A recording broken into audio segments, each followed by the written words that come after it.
Bonjour, je m'appelle Zoé Poli et je suis lauréate d'une bourse de recherche pour l'enfance de la Fondation Mustela.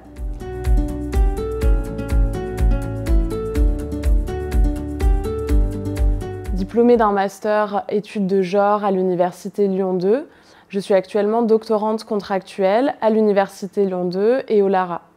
Je commence ma deuxième année de thèse sous la codirection de Marianne Thivan et Mathilde Rossigneux-Méheust en histoire contemporaine sur la formation des professionnels de la petite enfance en France de 1947 à 2011.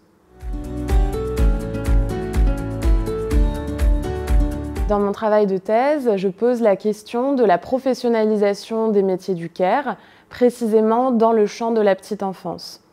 En prenant comme point de départ le décret du 13 août 1947 qui crée les formations et les diplômes de puéricultrice et d'auxiliaire de puériculture, jusqu'au bac pro assistance, soins et services à la personne, ASSP, en 2011. Par métier du care, j'entends la définition donnée par Pascal Molinier comme l'ensemble des activités spécialisées où le souci des autres est explicitement au centre, activités qui sont largement occupées par des femmes. En m'inscrivant dans le renouvellement de l'histoire du travail du care, ma thèse propose de croiser des champs de recherche qui discutent encore peu entre eux, l'histoire des formations, l'histoire du travail des femmes et l'histoire des métiers du care.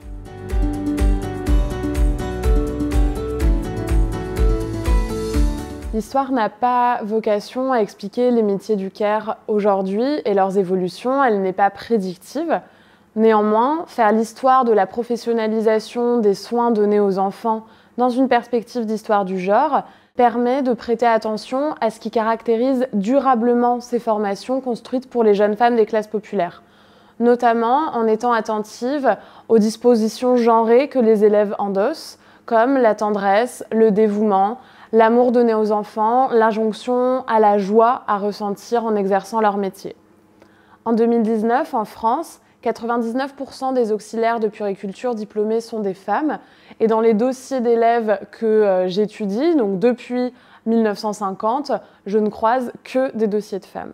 Faire l'histoire de ces formations, presque exclusivement féminines, vise alors à s'interroger sur les processus qui ont professionnalisé des métiers du care, en posant la question suivante: comment des compétences affectives domestiques sont-elles devenues des compétences, des techniques, des ethos professionnels? La bourse de la Fondation Mustela me permettra avant tout de mener cette recherche dans de très bonnes conditions matérielles.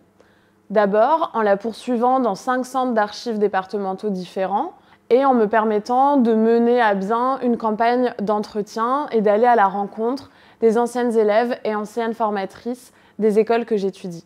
D'autre part, la Fondation Mustela me permettra d'échanger avec des historiennes spécialistes de la petite enfance, mais aussi de rencontrer des professionnels de l'enfance, notamment au cours des événements organisés par la Fondation.